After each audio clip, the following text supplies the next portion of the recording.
welcome to Southern African Connection. I'm Toto Sakipande. And I'm Gaino Khan. And we're here tonight in North Bethesda at the Malawi Washington Relief Fundraising effort. Now, a group of people have gathered here tonight to help raise funds for Malawi. Now, as many of you know, Malawi was recently hit by flash flooding. And so we're here to just help out and do what we can to bring some relief to a lot of people that were displaced.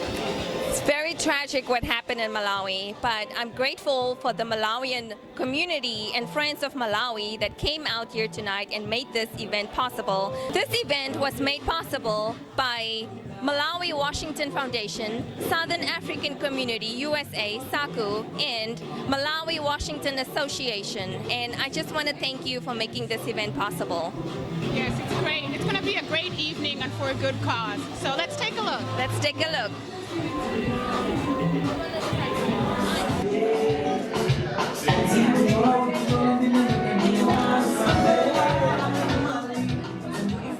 Food and drinks for the evening, as well as auction materials, were donated by community members, as well as the organizations that funded the event.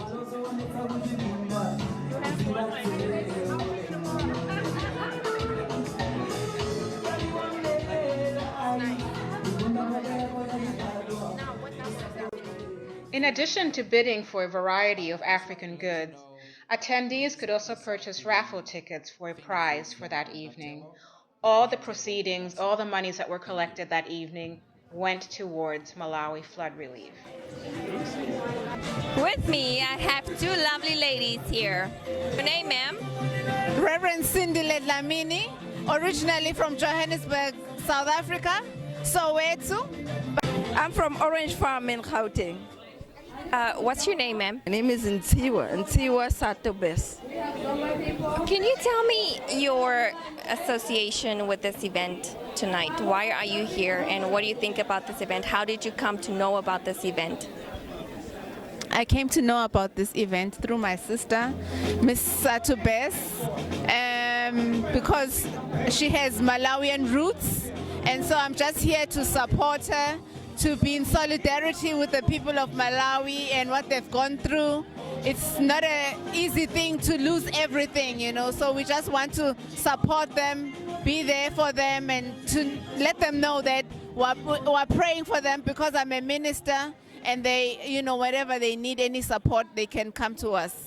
My father is Malawian and my mom is South African. I was born in South Africa, but my father taught us so much about Malawi and the region that is mainly affected. That's my region. We come from the south. I'm from Chikwawa, and that's where we come from. So I'm very happy to be here to support. What do you think about this event tonight?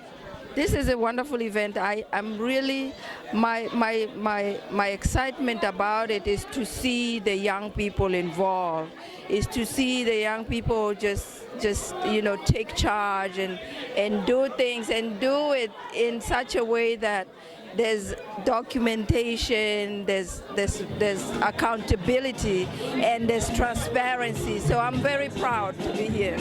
We're here so that we can make a difference in the lives of the people of Malawi, so that they know that people love them, thinking about them, and are concerned about them and what they have gone through. They're not alone, because we're all from the same area, you know. Even though we're from South Africa, but we're still Southern Africans.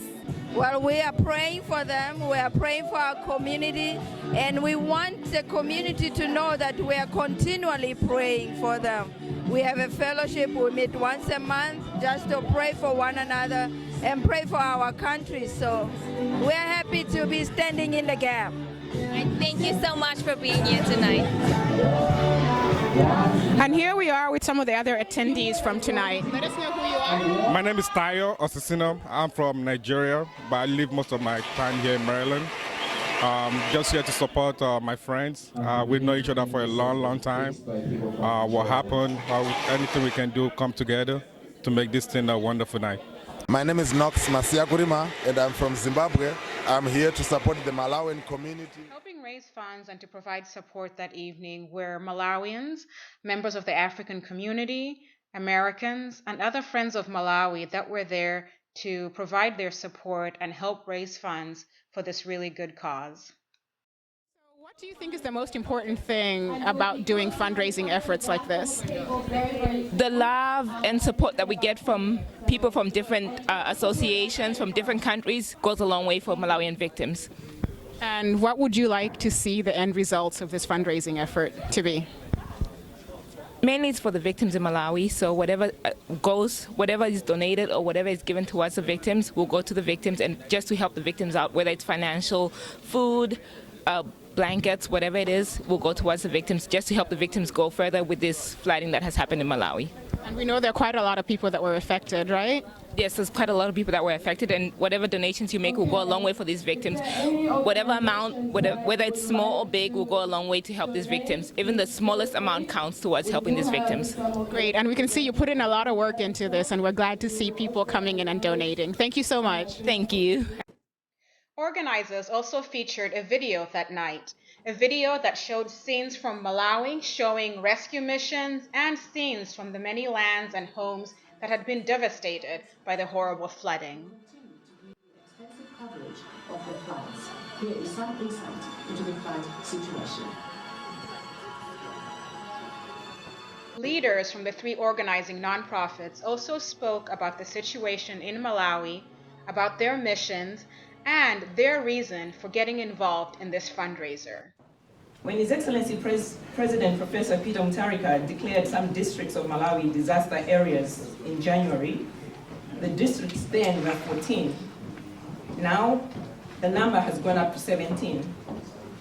The number of people that have died has risen to 276, and the total number of 230,000 people have been displaced, and property and infrastructure has been destroyed.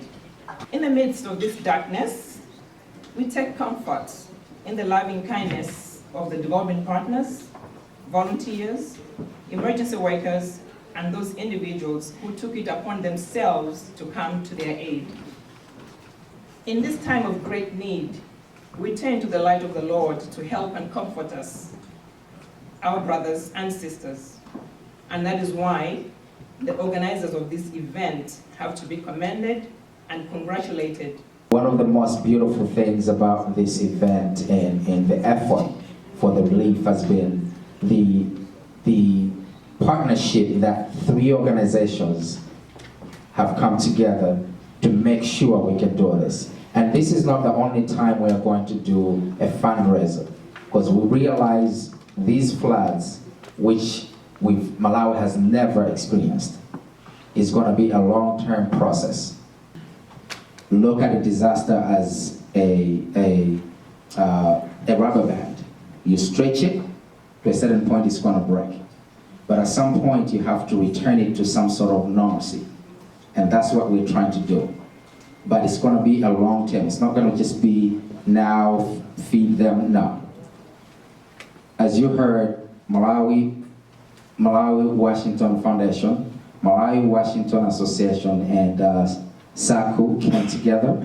We approached SACU to be able to be our agent as a non-profit, so that every donation that you give today is tax exempt, tax deductible. And there was no hesitation. The moment we made the call, it was, oh yeah, sure, where do we sign up? We can do this for you guys. There was no hesitation whatsoever. And that's the kind of spirit we need among Africans. That's one thing we don't see regularly working together, and this was the most humbling experience to be able to have these three organizations be at the same table, have the same goal, and have no doubt, no questions whatsoever of what we're trying to do. Continue this spirit, and we thank you, SACU members, for really coming to the rescue. Thank you very much.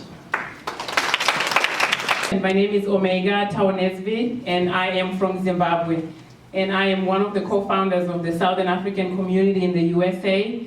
And I am honored to stand here before you today. I am proud to be a Southern African, and I am proud to come and stand with Malawians in their time of need. Disaster is not exclusive to one area. It goes around, and for that reason, we decided, the Southern African community in the USA, to join with the Malawi Washington Association to organize this fundraiser. Our region has been affected by floods. So Malawi has been affected by floods, Mozambique has been affected by floods, but some of these countries were not as devastated as Malawi was. And today we are here to support the Malawian community here in the US, as well as the Malawian community back home. So I implore each and every one of you to be generous, to dig deep into your pockets and contribute as much as you can. And I know it's not that we have a lot of money or we have a lot of disposable income, but we can afford to make sacrifices. Let's make sacrifices for the people who are in need at this time, people who really need our assistance. We have a saying in Zimbabwe, and I'm going to translate it directly from Shona into English so we don't lose the translation. It basically says, one finger cannot crush a life. So basically we need to all work together to achieve a common goal. Speakers for the evening included leaders from the Malawi Washington Foundation and the Malawi Washington Association. The Malawi Washington Association is a registered non-profit, non-registered organization based in the Washington, D.C. area. WA was originally established in 1994 to unite the growing numbers of Malawians in the District of Columbia, Virginia, and Maryland. And WA has been able to establish relationships with Malawians both here in the United States and in Canada. One of our objectives is to promote and advance the welfare and interests of Malawians in the United States and to build a sense of community amongst Malawians here. Although we do have a strong focus on our local community, we remain close to Malawi. In the past, we have done book drives for the University of Malawi, sent funds for the 2002 floods, and we've also done relief for famines that have happened in the past. So when the flooding began this year, in late December or early January, we were not surprised when many Malawians were calling us and trying to find out, oh, what's MWA doing for the flood relief? What are we doing? Since it was an emergency situation, everybody was being bombarded with pictures of people's houses being flooded, bridges falling down. It was a very dire situation. But during that time, we did decide that we would organize some type of a flood relief effort together with the Malawi Washington Foundation, and we decided to act strategic rather than quickly so that we could make sure that we could provide accountability measures and so that the money that we collect over the next few weeks we would know that they would reach the people who need it the most. I'd also want to thank everybody for coming out here tonight, not only to support us, but also support the people back home in Malawi. It's very important that people in Malawi know that we here in the diaspora still consider Malawi our home, and that they know that we also have a larger community of Africans and Americans who come and support us as well. I stand here tonight to make a few remarks on behalf of the Malawi Washington Foundation. It's a relatively new foundation. It's currently a registered non-profit organization that was founded to improve and strengthen the lives of vulnerable families and communities by providing them with sustainable services and support. One of our mandates, which is also in line with what we're doing today, is to respond to emergency food needs of poor communities and to empower them to attain food self-sufficiency where possible. Our dream and our vision is to operate in a climate that encourages innovative fundraising activities with due diligence, credibility and integrity, which I want to believe that this function tonight is exactly what we envision for our work. What we should not forget is that the impact of these floods will continue to reverberate long after the media attention has moved on to some other breaking news elsewhere. Meanwhile, infrastructure has been damaged, sites for the displaced people are overcrowded, and there are inadequate basic supplies such as water, sanitation, and hygiene, which raises concerns about possible outbreaks. And more in particular, There are reports that children have been separated from their families, and most kids are not able to attend school because some of the school facilities have been turned into temporary shelters for the displaced families. And of course, we are also aware that medical supplies are inadequate, and a famine looms in the horizon due to the disruption of the agricultural cycle. All this is not to simply paint a message of doom, but to highlight the need that exists, which the Malawi government cannot feasibly handle on its own. Thankfully, local communities and individuals are stepping up and are doing the best they can. And this is where we all come in. I thank you for your time and for your support tonight and in the days and months to come. Thank you very much. Every dollar we make tonight is not going to be spent on administration. We do nothing. Even this hall has been paid by people contributing so we could be able to make sure that whatever we make goes to the victims. And that's the beauty of what we can do tonight. The rest of the evening featured a traditional Malawi dance called Pelekani, which means to give. Audience members are encouraged to come up front, dance, and give.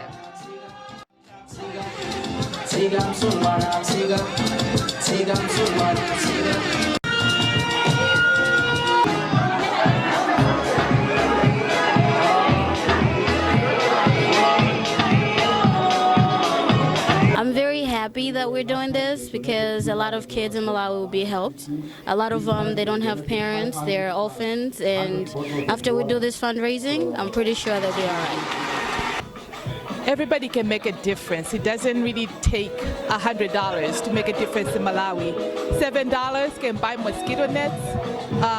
$10 can buy somebody a week's meal. So we can all make a difference by not even spending too much money. Just a little bit of whatever we have will make a difference, will go a long way. So I hope everybody can see the privilege they have and the resources they have to make a difference in Malawi. I would like for them to see the money go to the neediest people. I know that the government has been helping, other non-government organizations have been helping, but not everybody has been reached. And also, most of the help that's been received at this point is only short term. But given the destruction of the fields, I know that there'll be hunger in Malawi this year. So I hope that, even though we're not helping with the immediate needs, maybe the midterm needs, we are able to meet those and at least start helping people to rebuild. Whether it's one person, one village at a time, it's okay. But at least we can change at least one life by doing this. We can't just sit here comfortably and not do anything about it. We really need to give back. We cannot move forward until we know where we came from. And this is happening at home. It's important that we give back because people are suffering. People, they have hope. But, their living conditions right now with the floods have been rough. Well, they have hope, so why can't we just do something about it instead of sitting still? And here we are as the evening continues. It's been a really great evening. This has been very successful, and it's been a lot of fun as well, and they've been raising a lot of funds. Yeah, it's not often you see people dancing as they're fundraising, just giving through their hearts and giving what they have to give. And every dollar counts, as we've heard, huh? It's going very far, so each and every dollar will stretch out as far as it can. Yes. So this has been a great night. This is Toko Kachipande. And I'm Gaynor Khan with Southern African Connection. See you next time.